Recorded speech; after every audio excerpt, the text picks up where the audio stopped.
4, 5, 6, 7, 8, 9. Welcome to the adventure of a lifetime. 9, 8, 7, 6, 5, 4, 3, 2, 1. A journey of 1,000 steps begins with the first one. We are born without a clue, it's true. Yet within the very temple you are, there are a million marvelous works you can do. With you, with you.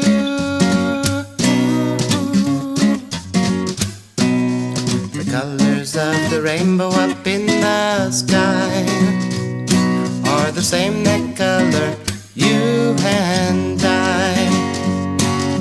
Red, orange, yellow, green, blue, indigo, and violet.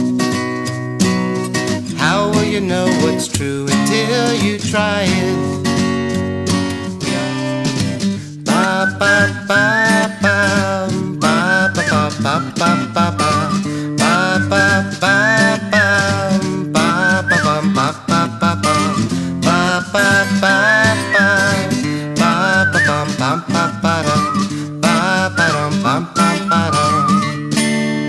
Human made in the image of creation. You were born to get a natural education. Diaper free? Are you out of your mind? Get real. That's ridiculous. I don't believe it. That sounds weird. I don't believe it. That sounds ridiculous. If you had your doubts too, we understand. That's why we made this instructional DVD. Diaper free is a natural way to raise your child by using a few simple skills and simply learning how to communicate with your baby. Diaper free is both an ancient and modern way to respond to your baby's needs. It's about tuning in to your child and developing a two-way street of communication.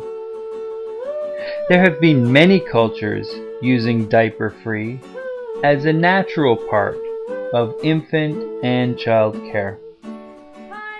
This video is designed to show you all you need to know to begin to communicate with your child regarding his or her elimination needs and how to respond to them.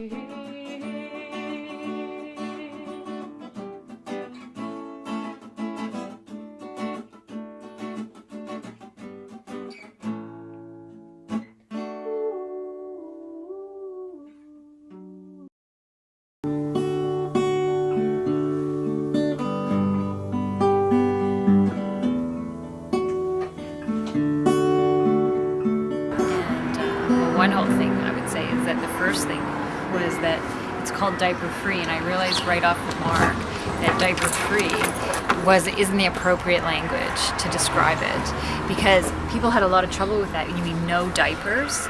This baby's going to be, crawling around, sitting around, peeing all over the place, and it's actually not like that. It's elimination communication is a much more accurate term for it, because it's diaper free sometimes.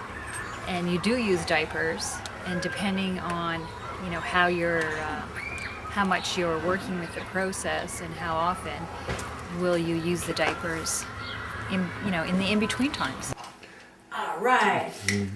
A friend of ours, her little guy's 6 months younger than Connor, and at 18 months he truly was diaper free, like never wore one ever. And it depends on their personality. Like some kids will train right away, and at 12 months even I've heard stories, and other kids like partially trained. I guess that's what it comes down to. And so I think that once you've sort of educated yourself on what aspects of diaper free could work for you, then you're gonna know that this is beneficial in maybe in small ways or maybe in big ways, depending on you and your child, because not every child's gonna be trained at the same time anyway. Yeah. I'm going through 3 diapers a day. I go. that's not a lot.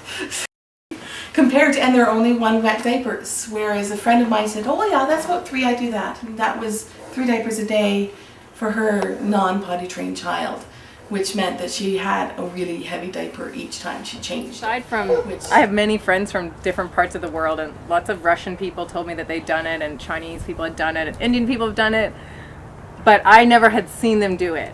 And so although they told me about it, then I just hadn't had that first-hand experience. So then when you have that first-hand experience, you just can't believe it, and it's not that hard. Everyone goes, it's so much work. But you can try it, you know, and I think the number one thing is once you catch your first poo, you're set. You'll never want to clean another poopy diaper again. You know, I think that should be the number one goal, to try to get that first. That's interesting. You got me thinking. I never knew that. You know, I'm very interested now. That sounds very interesting. Tell me more.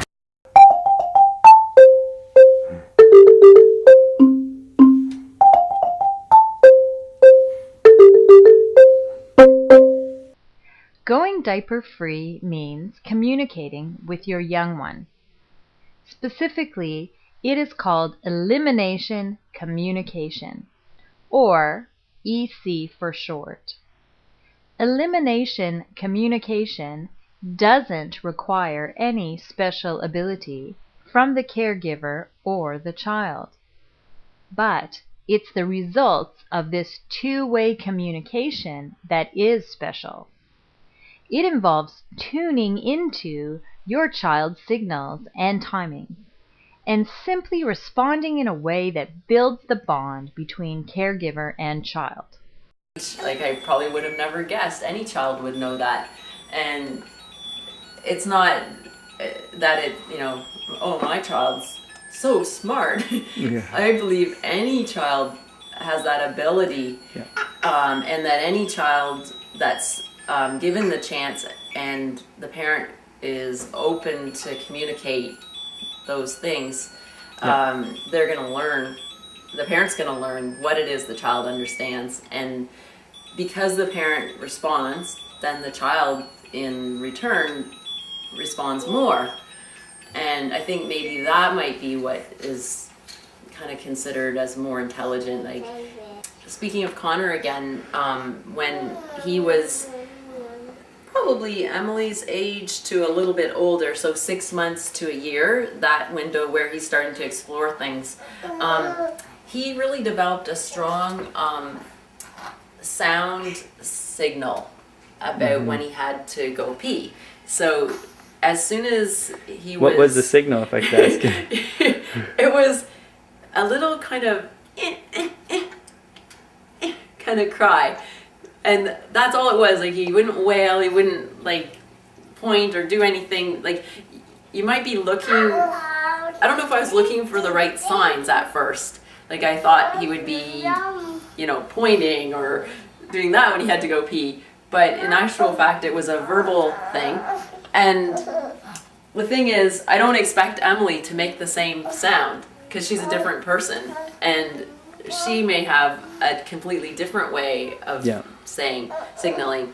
My niece, who's same age as Connor and was potty trained in the same way, diaper free, she wailed at the top of her lungs, and they just knew, oh no, she's gotta go pee. And they go running and flop her on the potty, and sure enough, that's usually what it was. When I got to the stairs, he said no. And so we would turn around and stop. And so there was a time where I'm in the middle of a conversation, I want to finish my sentence, and he says, potty. And I thought, okay, well, he's been preventing, he's been stopping, so we'll wait. And all of a sudden, it's potty! And I thought, oh. So up the stairs, he's holding it, but he's pushing at the same time. He finished it off in the toilet, but it was like, oh. And that was my mistake for not listening to his signs. People say, well, it's the parents who are being trained. Mm-hmm. And I don't, like, I've used the word training, but I don't believe that it's really about potty training. I don't think it's something one person does to another. I don't think the baby's training the parents or the parents training the baby. It's a communication. Yeah. And that's why I prefer the term elimination communication. But we use the term infant potty training as well, just because it's familiar to, like, people understand what that means. That's why I use the word elimination communication, because it's a communication about the need to eliminate. And babies and parents communicate. They're not fighting against each other, one trying to train the other. Yeah. They're communicating with each other with the same goal. Yeah. I think even if an older child, if they do try to manipulate the parents, it's an attempt at communication, however clumsy. And it's up to the parents to say, okay, what's behind this? What is actually trying to be communicated to me? And then sometimes, like, parenting's not perfect, and you always do better in hindsight, but at least to try to realize that it's not a battle. I hate these militaristic analogies. Like, it's parents and children not battling against each other, and that's part of your parenting philosophy, I think, and that permeates everything, not just elimination communication. It would permeate your whole way you raise your children. Yeah. And I mean, I don't. That's not a view I subscribe to. I believe children try to communicate, and if they're not able to, maybe they'll do something more manipulative or something wrong or bad or whatever you look at it. But usually, it's up to the parent to figure out what the reason is behind that, if they can. Mm-hmm.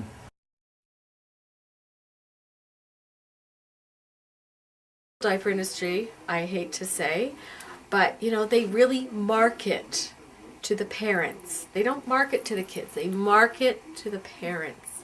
They market to you to say thinner is better. They market to you to say the child feels dry.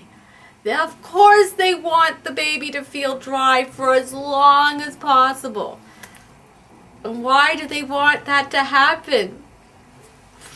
Because they want you to buy their product for as long as possible. So they want the baby, the child, the 3-year-old to feel as dry as possible, not to put the two things together, the brain and the body, to put those two things together to say, I need to go to the bathroom. And if mom and dad don't pick up on those cues, what they are missing at 7, 8, 10, 12, 15 months when Johnny says, oh, I have to go to the bathroom. Oh, I have to do a poo-poo, whatever word you're using. That when the parents say, oh, well, they mentioned it. Did you do anything about it? Well, no, he just told me. Well, did you do anything about it? Well, no. He's too young. I don't want to push him to be toilet trained. I don't want to damage him psychologically. So I just ignored it. And then at 3, you're fighting with them to go to the bathroom. Because at 3, you want to send him to nursery school, and they won't let him in because he's not toilet trained yet. So it's kind of... So listen to your children. Yeah. Listen, no matter how they communicate, and you'll be out of diapers sooner than later. I want to know how. I need to know more. You know what? You gotta tell me how to do this. I got to know more. Okay, I need you to show me how. I'm hooked. Tell me more.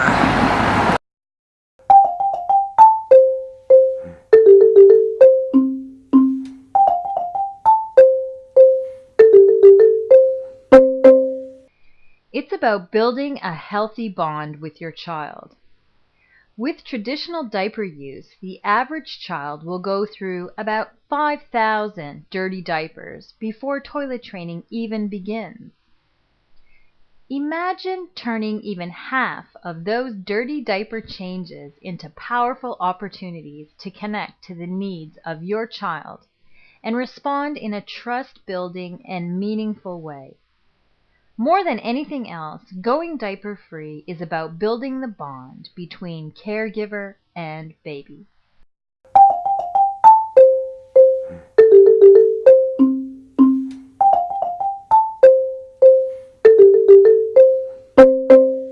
Some of the obvious benefits for going diaper-free are the health benefits.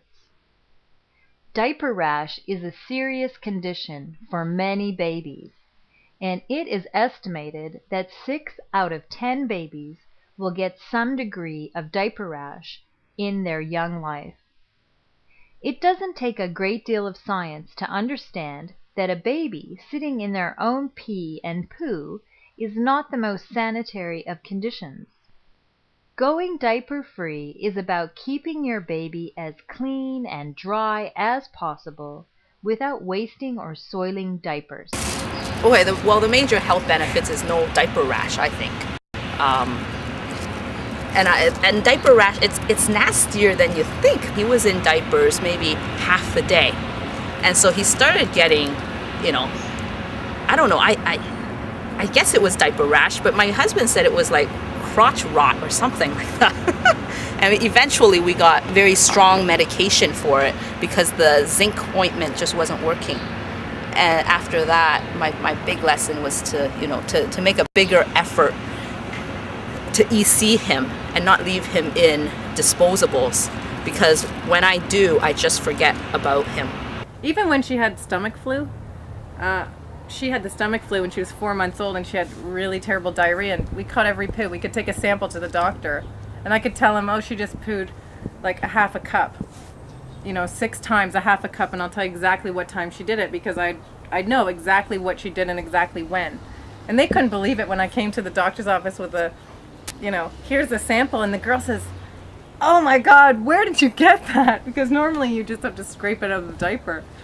And she was just like, her eyes just bugged out. She couldn't believe it. She said, what do you mean you where did you get that? And I said, well, she just pooed in her potty. And she looked at Sage, who was 4 months old, and said, what? That was kind of funny too, but. That's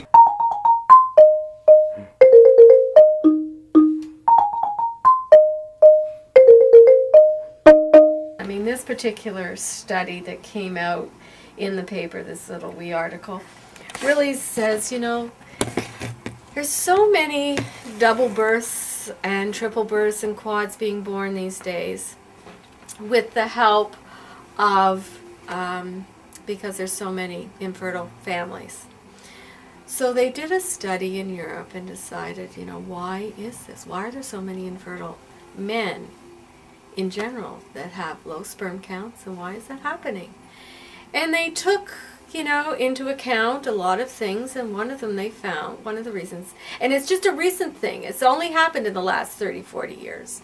Why is it happening that more and more men are becoming infertile or having low sperm counts, needing, in vitro kind of ways to have families?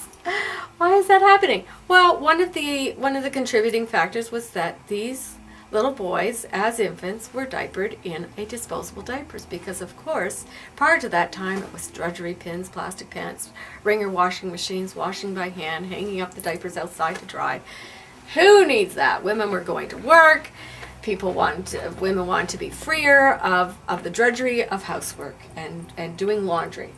Disposable diapers came on the scene. Hallelujah. This is our way out. So we diapered them in disposable diapers. But what they didn't know was that as they were diapering their child in a disposable diaper, is that the heat that was trapped inside was causing the sperm that develops in a young baby boy. It starts at the very beginning. So if you have 2 or 3 years of low development of sperm count as the child grows to be an adult, holy cow, you know what's happening? He's got a low sperm count and he's trying to have a family, and he doesn't have a high enough sperm count to have a family.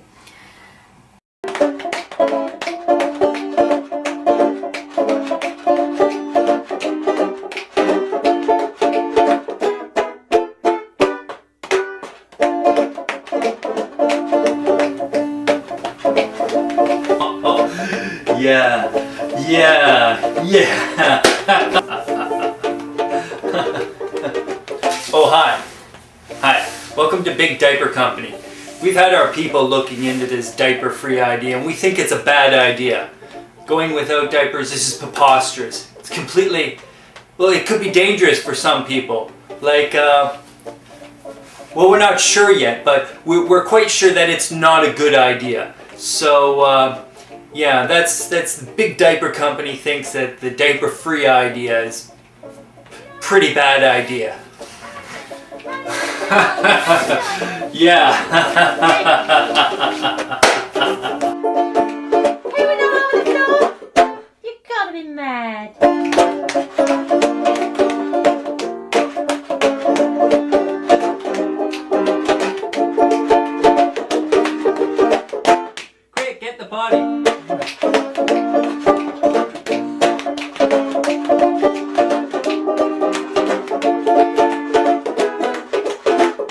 it can't be good.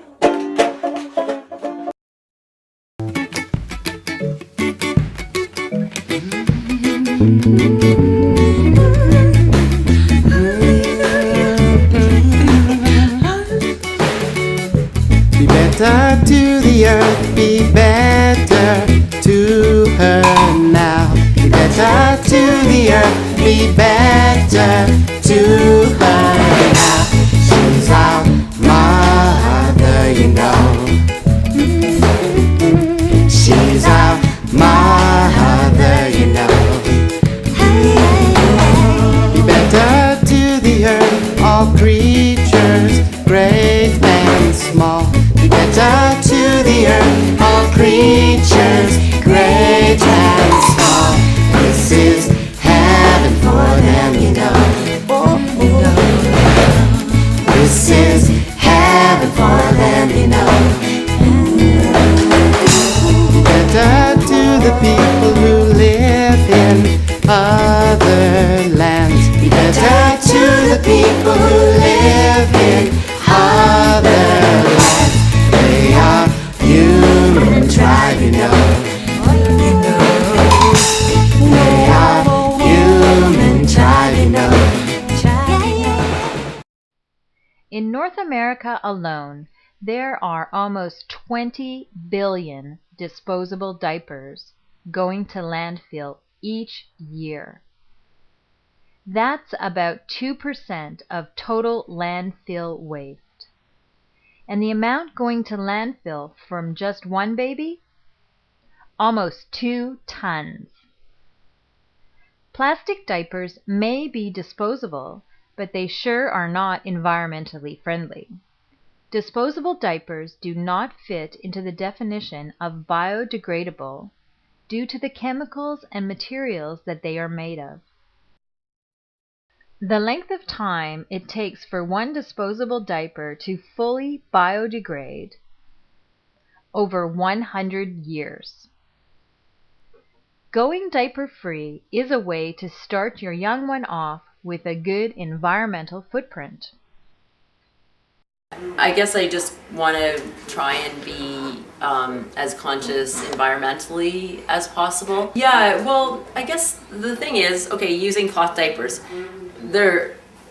you have to make the diapers and you have to actually supply them, but you can actually use them for more than one child. So cost benefits are huge in terms of the diapers themselves. But I had a friend once argue with me that perhaps the washing and drying of the diapers was consuming energy that would outweigh the benefits, and you may as well use disposables in that case. Anyway, my argument was very simple. I do diaper free as much as possible. Yeah. So therefore the number of diapers that I actually use are way less than you would if you were just traditionally diapering your baby using cloth. So these in those days, people were key on the environment. They were key on reusing things, being part of the 3 R's: reuse, reduce, recycle, and a key word on reuse. And but then that magical ad came out by beautiful ad. Little diaper planted into the ground as a little wee as a little wee seed, with a little sapling planted over top of it, and that sapling grew, and then it grew, and then it grew into a great big tree. Right after that ad came out, our diaper sales went. And you would think that cotton diapers would be one of the basic things, because all these kids that are encouraged to go to school, that are at school, taking their bagged lunches with their Tupperware reusable containers, recyclable juice boxes, and using the recycling bins. The very basic, they go home and mom and dad are using a disposable diaper on their child and teaching them that the very basics at the beginning of life, before they learn how to pick up a garbage, a pop tin, and put it into the recycling bin, is not being addressed. Nobody knows about it. Nobody knows until they do some research online because they've got an environmental head. But I have talked to so many environmentalists that have come in here and they need 100% cotton on their baby. Is it 100% cotton? It doesn't have any polyester in it, does it? Okay, I'll buy this. And what are you using on your baby? So of course you want cotton diapers for your baby, don't you? Oh no. I'll go to that point, but I'm not going to be doing cotton diapers. Oh no, well let somebody else do that. You know, I'm not going there. I'm afraid of it. I don't understand it. I think it's going to be a lot of work. I remember saggy, droopy diapers with pins and plastic pants. With mom, my brothers and sisters, there's no way I'm doing them. No way. Po po po po po po po po po po po po po po po po po. Bye bye bye bye bye bye bye bye bye bye bye bye bye bye. Bye bye bye bye bye bye bye bye bye bye bye bye bye.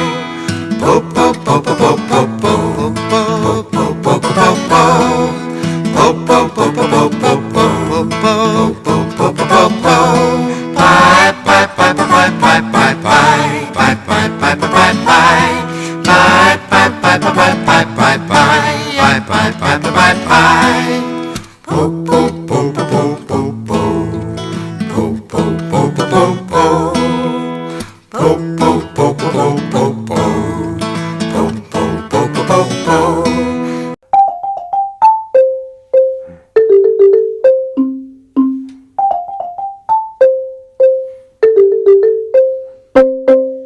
Of the thousands and thousands of dollars that you are going to spend on your child, diapers and diaper paraphernalia are going to cost up to $2,500. That's a lot of money going into the trash. Significant money savings is not the #1 goal of Diaper Free, but it is an excellent side effect to end up with your money in your pocket. Even if you only cut your diaper use by 50%, that's still $1,250. What would you do with an extra $1,250? I always knew we weren't going to do disposables because of the environmental factor and the money. They say it costs $1,200 a year to diaper a child, something like that. So I started with the cloth.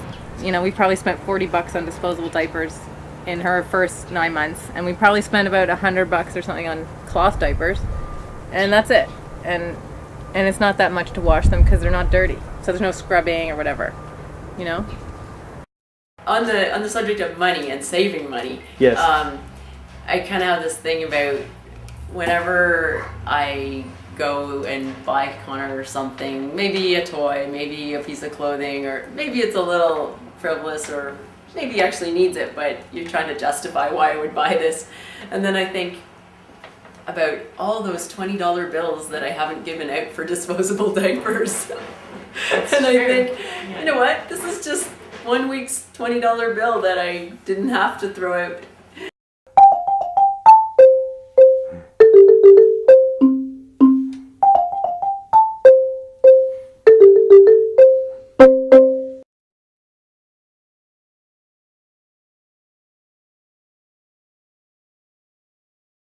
A lot of people say to me, how do you have time for that? I don't have time to put my baby on the potty. And I think I don't have time to clean poos that go all the way up their back, change all their clothes, wash everything.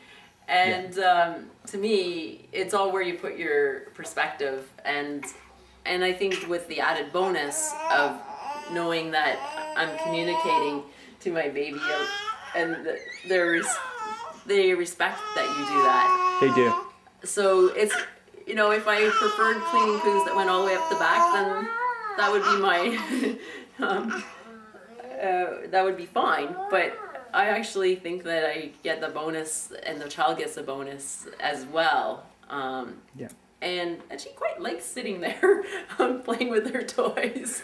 So my goal basically for Diaper Free is that my child's happy, doesn't have to sit in their own urine for any length of time, and that it doesn't take a lot of extra time, because I don't have a lot of extra time on my hands.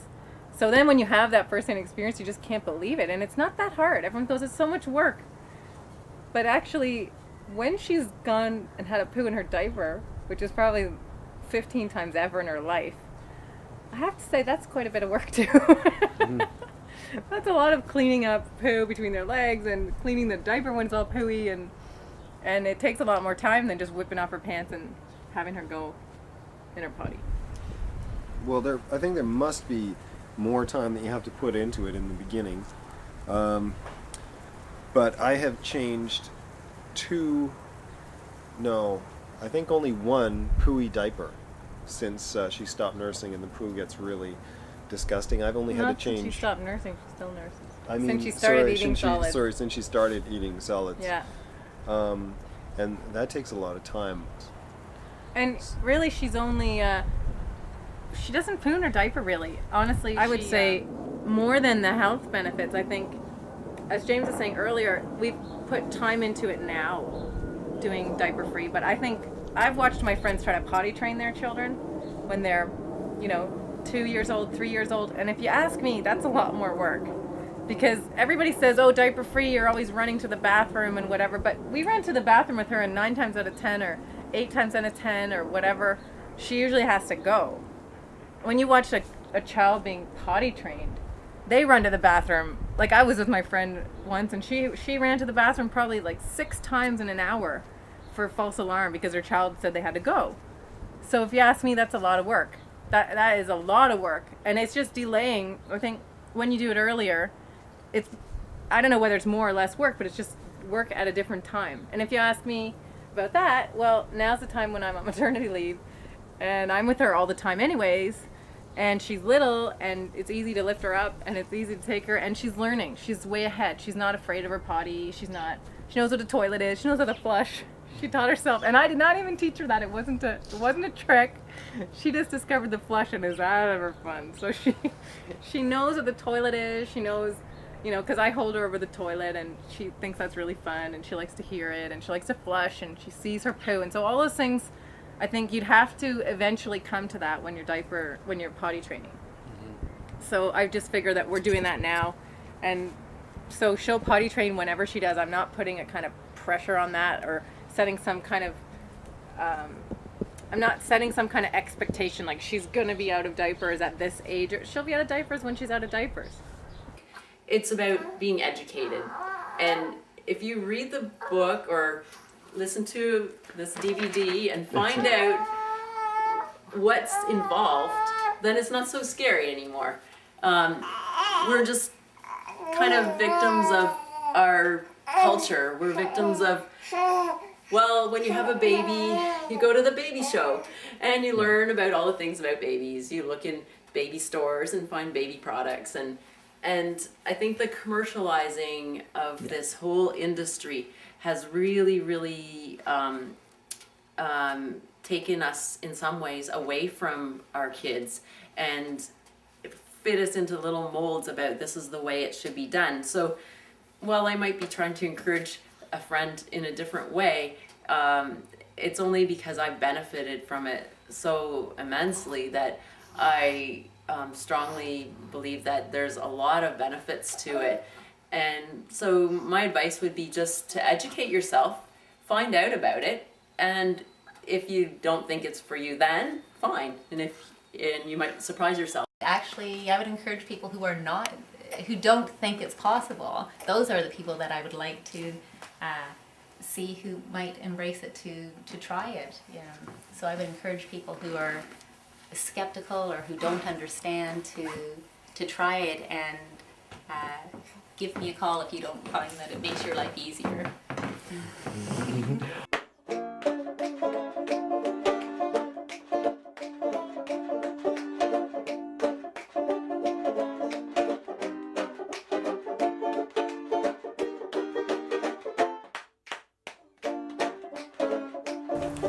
know, dear, I think leaving your child in diapers for 2 years and then telling them not to do it, well, that makes a lot of sense. I don't think they'll be confused or anything. I think they'll be quite, they'll take to it quite naturally, just like that. And when you tell them stop crapping in your pants, they'll just stop. Because why would they continue? It's not like they've been confused. Well, they might be a bit confused. But if you start early then, they might be, well, if you start too early, well, I don't know what would happen to them. Maybe they'd learn. Oh, shit. I don't think my argument's working anymore, dear. I think I'll have to shut up now.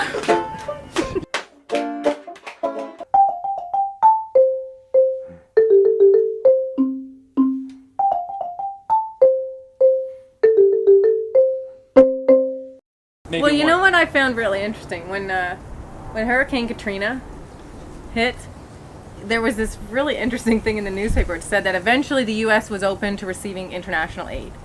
And they said they need water, they need food, and they need diapers. And it was so weird because I thought to myself that I'd never heard that before. You didn't hear like tsunami relief, we need food, water, and diapers. I never heard that. I never heard of like earthquake in India, we need diapers. And I'm not saying that they didn't need diapers, but it was so odd to me to hear that diapers had become a staple and that people didn't actually have any idea what to do without a diaper, how they could survive without a diaper. And really, it is a real hygienic problem if you don't have any other skills of how you can manage without a diaper. So it struck me as really interesting that how we have come to rely on diapers so much that they've really become a staple, that we have a hygienic problem without them. I thought that was really interesting. It just hit me only because we're doing this. Then I heard that with such a different level of interest, and it really struck me as interesting and kind of too bad, really, that, you know, and I was looking at those mothers and thinking, oh my God, think of all the mothers who weren't breastfeeding and they needed clean water. You know, and that's a whole other thing, and I don't have any judgment about anyone doing anything with their child. If they want to have their child in diapers or they don't want to breastfeed or... Babies are a lot of them are so happy, right? Even when they're wet, even when they've got poop stuck to them. And so you think, oh, my baby's happy, it's okay. Whereas adults are, you know, a little more complaining. Yeah. To train someone to use a diaper, and then 2 or 3 years later you're trying to tell them to use the potty. Like you're doing a complete reversal. Like first you're saying use a diaper to eliminate, and then you're saying we use the potty. And it must be very confusing to a young child to understand why is that. Whereas with elimination communication, it's a continuum. You just start out the same way as you end up. Yeah. Like you're always doing, it's consistent. It's a consistent message. And I think children need that. Yeah. Many different reasons why a family might choose elimination communication. For some people, it will be environmental because they don't want thousands of diapers going into landfill, and they don't want that on their conscience. For other people, it will be financial because it is much less of a financial investment to use the elimination communication process. For other folks, it will be to do with bonding and wanting to have that special time and actually recognize that communication is possible with an infant right from the get-go. Well, I often say that, you know, you're willing to leave your baby in a shitty diaper, but if your own father or mother was incontinent, you know, you would have that nurse or yourself change as soon as possible. And so it's, for some reason, we're willing to disrespect our child, I guess because they can't understand. Just having a happy, content baby is like probably the biggest thing. I mean, not to say that babies that are in conventional diapers aren't happy. It's more that you can just interact with them more. I think it brings you into their space. It brings you into the, I guess what I'm trying to think is the same spiritual space that the child's in, relating to them. And I think that it's one of the easiest ways to get there. And then that, in the long term, means that you're communicating better with them as they're growing up, as they're going through all kinds of trials and tribulations. It's only going to benefit both of you. Build that strong connection and strong relationship. Yeah. Well, I don't think you can convince anyone to do it. You have to be willing to try. You have to be open to. You have to have time. You have to be interested in starting a different kind of communication with your baby. And if you're not interested in that, then you'll only find it just another extra task to do. And then you can balance out whether it's more work or less work over the course of, say, 3 years. But if you're not interested and you don't want to think of it, then it's just going to be more difficult for you. But if you want to try communication with your baby, it's a very good avenue to work on that with your baby, because that's all a baby can do is cry and eat and poop. So if you can try and communicate about that one instead of just ignoring it, then you have a whole new avenue of communication with your baby.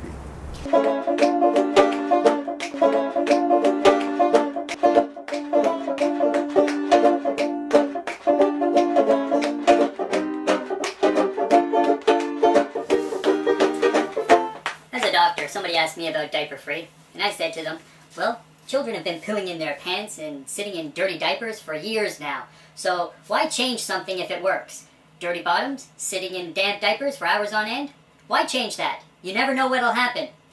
And if what you're trying to do is keep the pee and poo off of your baby's bottom by having it go in a potty, well, I just don't know about that. Keeping a baby's bottom pristine and clean all the time? Every other child sat in their poo and pee for hours. So what makes yours so special? I'm a typical doctor. I've never heard of diaper free. And I'm going to give you my opinion. I'd be very suspicious about it. I've never heard about it. I've never read about it. In fact, I don't even know how it works. But one thing I do know is that I'm very suspicious of it. Especially if it's something that I can't bill you for.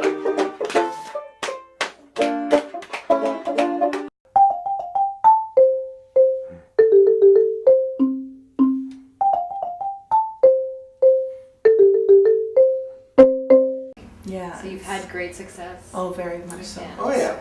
Yeah. You just wish we would have started earlier with our firstborn. Oh, right. We had to go out, so we just quickly put Sage in the car. Normally, I always try to see if she needs to pee before we go in the car, but in this case, we were really rushed. So we jumped in the car, we got where we were going, and as I usually do, if we've gone on a car journey, then after we get where we're going, I try to see if she needs to pee again. And I took off her diaper, and she was just covered in poo, and I was just like, oh my God, what do you do? Where are those wipe things that people have? Because I just had no idea. I was like, oh my God, I understand why people take another change of clothes and they take all these things. Because I just felt like a first-time parent, like I'd never had a child poo in her pants, but she really hasn't. So that was pretty hilarious. Her daughter was able to communicate at a very young age that she needed to use the potty, and because of that, she was much happier most of the time. And she would tell us when she had to go, and she would tell the daycare when she had to go. And a lot of the kids that were in diapered in a regular manner weren't even knowing that they should tell a daycare provider that they had to go to the potty. So she was able to just start into daycare and immediately telling, like, pretty much complete strangers when she needed to go to the potty.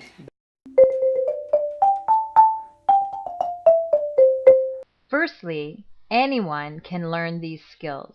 It's easy and a lot of fun too. One thing is for sure, it's a very satisfying experience when child and caregiver communicate in harmony with one another. This is where the fun begins. By using your powers of observation, you want to look for the signals your child gives when a pee or a poo is going to happen. You need to use your senses and tune in. Aiden has always, since he's been a newborn, done a little shiver when he pees. And this is common. I've heard other parents say this too. So when he pees, he does a little shiver at the end. And now what we find is, like, he's still not communicating using language. He's not even close to using language or speaking. he'll do a shiver before he has to pee.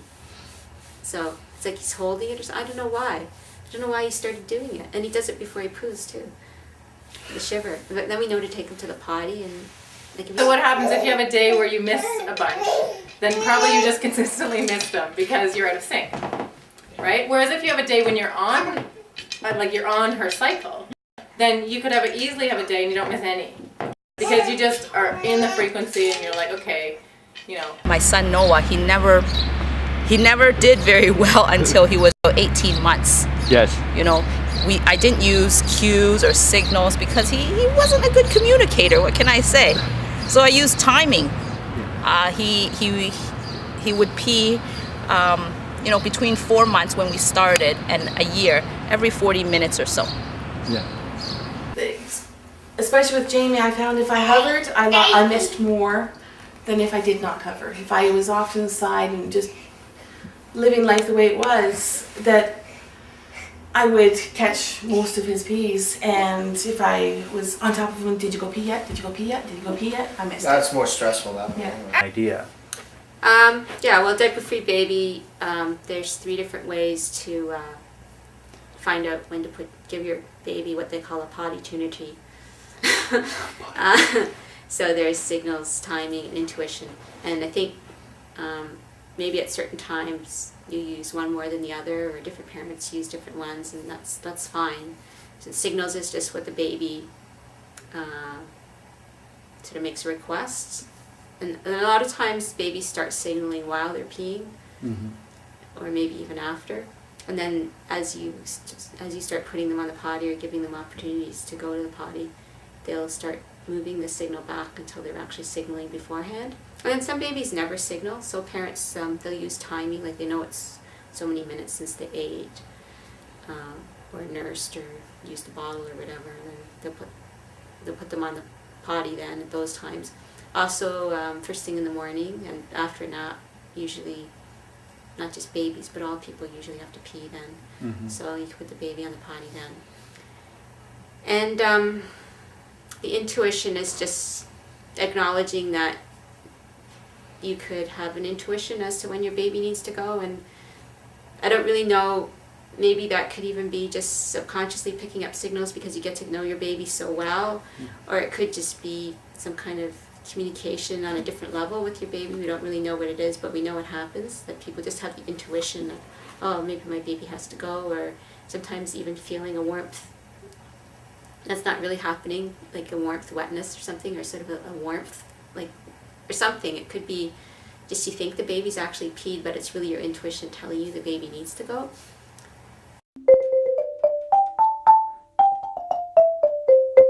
Being able to anticipate your child's timings will start to come naturally as you become more interested in elimination communication. It's nice to always be ready, but it's not necessary. In some cases, you will simply need to miss timings because you are doing something else. But that's okay. You'll have plenty more opportunities in the future.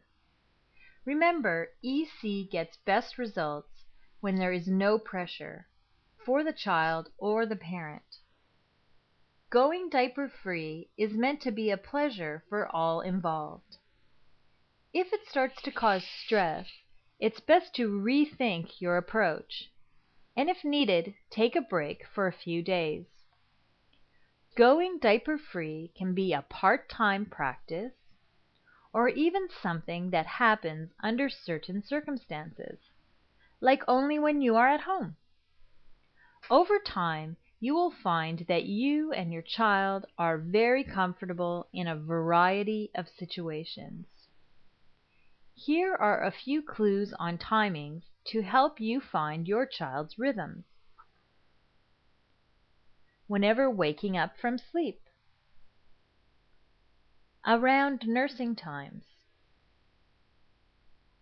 A change of location from outside to inside. Around bath time. Late night waking.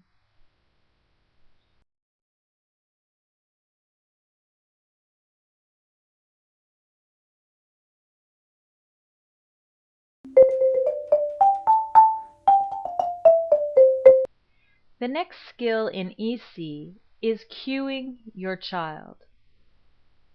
This happens after you have tuned in to one of your child's signals, or you anticipate the need to eliminate based on timings. Cueing your child is done several ways. Your first response in the beginning of cueing, which could be the toilet hand sign from American Sign Language, then putting the child in position to eliminate is another kind of cueing. And finally, when things are ready to go, you cue the child with a sound. For example, psst for pee, or a grunting sound for poo. This gets the message across. It is very common for children 6 weeks old to pee when cued. Most people don't believe this is possible until they see it for themselves. Different nationalities around the world have different words for pee or poo. Whatever words you use, even if it is just one word or sound for both, the point is to be constant with your sound cue. It's the cue that your child will begin to recognize as the trigger to relax the muscles that allow elimination. It takes some time, so don't get frustrated if your child doesn't respond right away. Soon enough, you will be communicating naturally. If Sage does this, then she probably needs to pee. Her first signal was called the quack. Yes. And it was like this. And then when she did that, she would 8 out of 10 times have to pee. And that was from maybe 1 month to 3 months, I'm guessing. The quack. Yeah, she was still doing that. It was when she started talking more that she stopped doing the quack. But when she didn't say much, when she was really little, whenever she made the quack, it was great because someone would be holding her and all of a sudden she'd go, ah! And then we'd say, that's the quack. And then she'd pee, and that was really good for the parents. Did they ever love that? When the celebrity baby was, everyone wanted to see the 3-week-old celebrity baby. When she did the quack and then did a pee, that was that was pretty funny.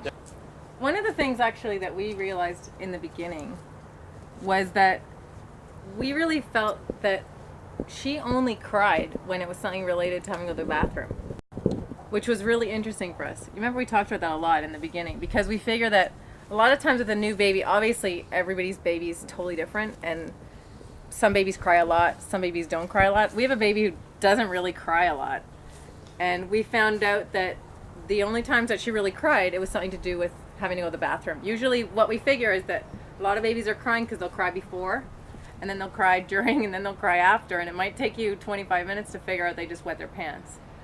And in our case, because we responded to when she cried, we would just try to see if she needed to go, and we were always amazed. She needed to go most of the time when she cried. And so I think we eliminated a lot of unnecessary crying just because we were trying to tune into that, which was really amazing for us as first-time parents. Sound. Unfortunately, I used pee-pee as a cueing sound. That was a big mistake, and I never want to be doing that with my second child if I have a second one. Because then you can't talk about pee without cueing. So, well, a lot of parents know that their babies are making these signals. But what it is that the philosophy of elimination communication is this different way of responding to the signals. So, for instance, I've been at play groups and such where there's a young baby and they're having a poo, and the mother says, oh, I'm just going to wait for them to finish their poo. Like, the mother knows the baby's pooing, and she just says, well, I'm going to wait for her to finish her poo, and I'm going to change her diaper. And it's just a different way of responding. Instead of doing that, you actually take the baby to the potty and get it in the potty. And that's the thing. A lot of parents do know the signals. It's not that some parents know and others don't. It's just a different way of reacting to the signals. Mm-hmm. Mm-hmm. Which isn't really accepted in our society, as I said in my first piece. And you're not taught that as a parent. You don't learn it when you're growing up. You don't see your brothers and sisters doing it, your aunts and uncles. You just, it's really a lost knowledge. There are many positions to help your child eliminate. Which one you use will depend on several factors. For example, whether you are outside or inside, whether it is day or during the night, with or without a potty, or even on the toilet. Here we will show a few. Remember to always be safe and to never leave your child alone, especially near open water. Most ECers find a few positions that work and stick with them. But in a pinch, you can come up with your own. The idea is to provide support and comfort so that your child may relieve themselves. One of my Chinese friends, she said, you know, when he's pooing, and if you know he's pooing, hold him in that position while he's pooing so that he can get it all out. Yeah. Why not just poo right over the toilet? And so I was converted right away. So another way you can hold them is this way, so that they're in front of you. And the only thing about this, I guess it depends how big you are. Because as the child gets bigger and you're bigger, then they don't have as much space. But I prefer the other way, it's just easier. The other thing that Very satisfying. I found, the thing that's probably the best about getting the child to sit on the potty, and then people might say, so who cares if they poo in their diaper? You have to clean the potty, you have to clean the diaper, what's the difference? And I think that the biggest difference is when a child sits in a squatting position on a potty, they're more likely to empty their bowels all at once. And also that makes them more comfortable, and it's probably better for them. And it certainly gets it all over with. And I agree, because it's somehow the positioning releases the gas in her body. And so she's going to feel more comfortable. Absolutely. Hi, sweetie, you are. Then she can sit like this. I find this is the most comfortable position because if you have a bad back, you don't want to be bending over. And she's comfortable like this too. If they don't have to go, they're not going to go. So, like right now, here we are sitting here and she doesn't have to go. She's comfortable. And when she does this is the only dangerous thing about diaper free, is she might push you off the toilet, so be careful you don't land up on your butt. I can just sit her up on the potty. And then she actually likes it. We put toys in front of her. Connor plays with her when she's there. We read books to her. Dear Mother, we adore thee. Blue fire shines out through our eyes. We are the echo of your heartbeat. Dear Mother, we adore thee. Father, Father, keep us near to thy ways. You inspire greatness in our days. You are the kindling of union fire.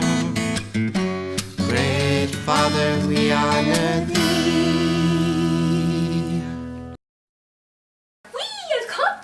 And I'm cleaning food.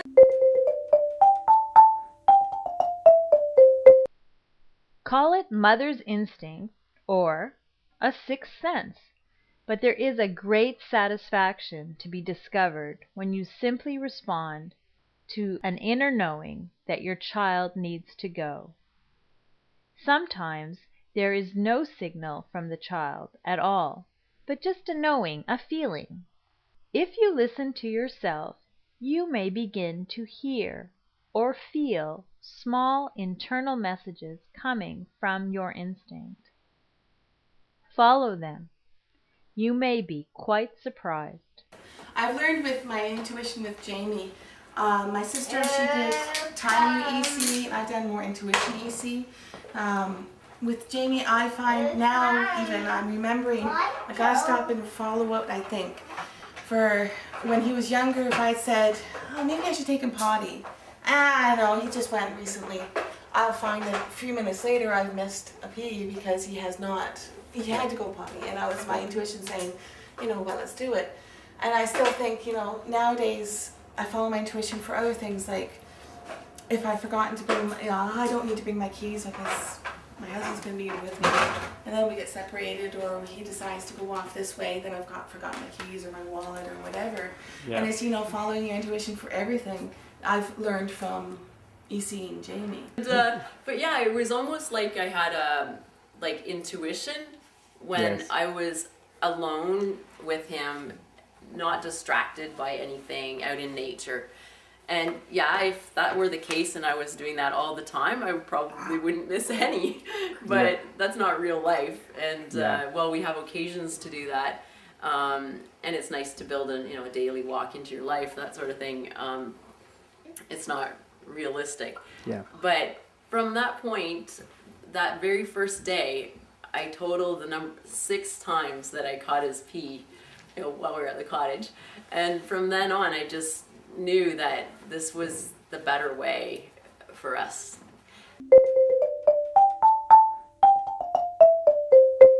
There are a variety of potties that are available.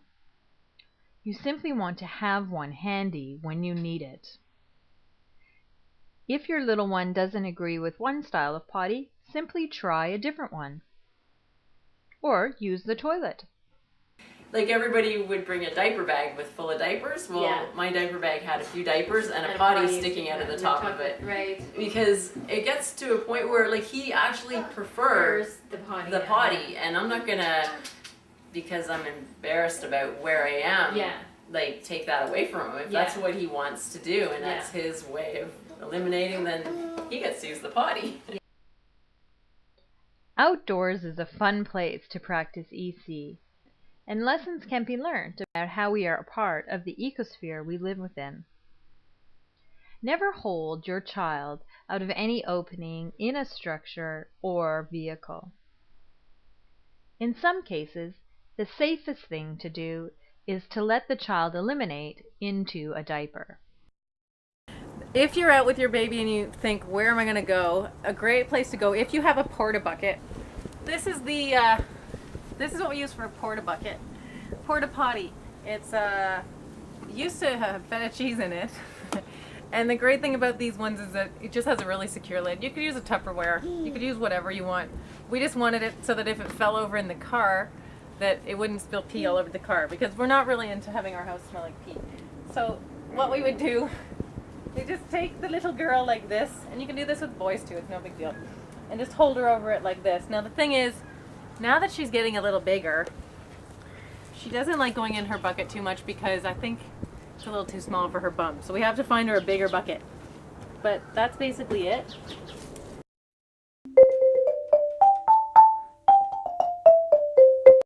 I don't have any judgment about anyone doing anything with their child. If they want to have their child in diapers, or they don't want to breastfeed, or they don't want anything, there's a million decisions you make as parents. I don't think you need to have some more guilt about why you're not doing diaper free. If you don't want to do diaper free, just don't do it. It's all right. There's no, it's really hard being a parent for the first time, and you just need to do what feels right to you. So this for us was really inspiring. And we had a lot of conversations in the early days of Sage's life, and we were totally inspired about it, which is why we're enjoying doing it. And if you don't enjoy it, then I would say don't do it, because you don't need one more stress, and you don't need one more thing to feel guilty about. God, forget it. You don't need to feel bad about your child sitting in a wet diaper. They're going to be okay. And there she is crying, so maybe. So then you've got the EC.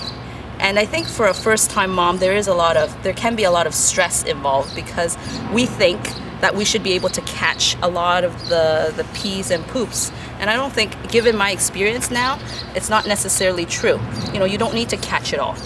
It's the idea, the attempt to.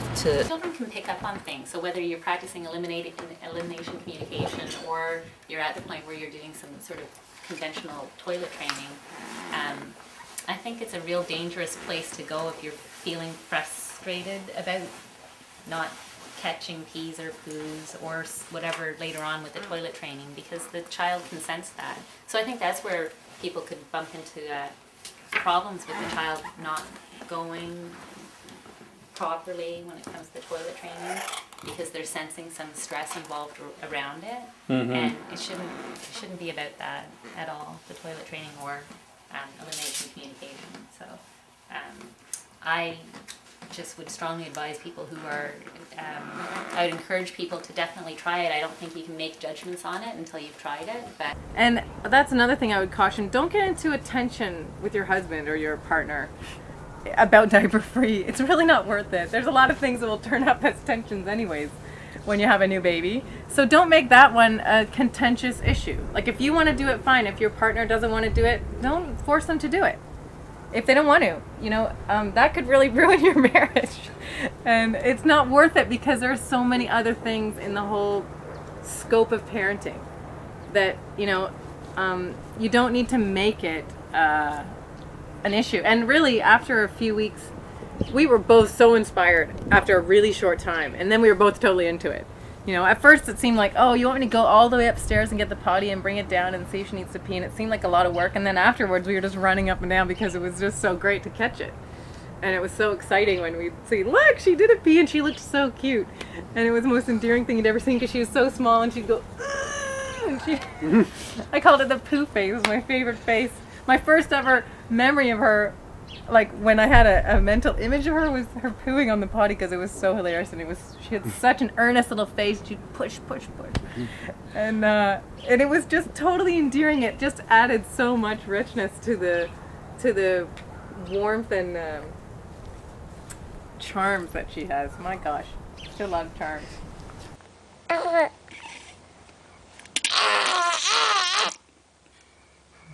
Good girl. I think that's another big one.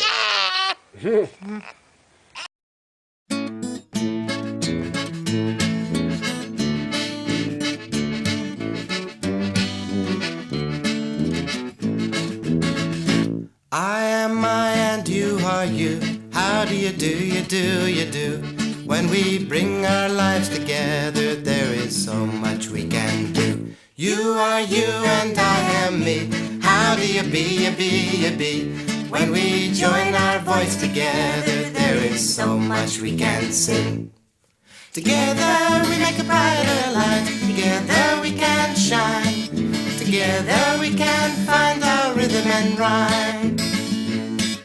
Together we make a brighter light. Together we can shine.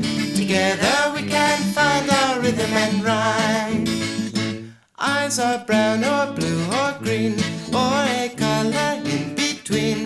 Big bright beautiful yellow sun in the sky shines on everything. Eyes are brown or blue or green, or a color in between. Big bright beautiful yellow sun in the sky shines on everything. I am I and you are you. How do you do, you do, you do? When we bring our lives together, there is so much we can do. You are you and I am me.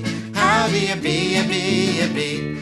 When we join our voice together, there is so much we can sing. Together we make a brighter light.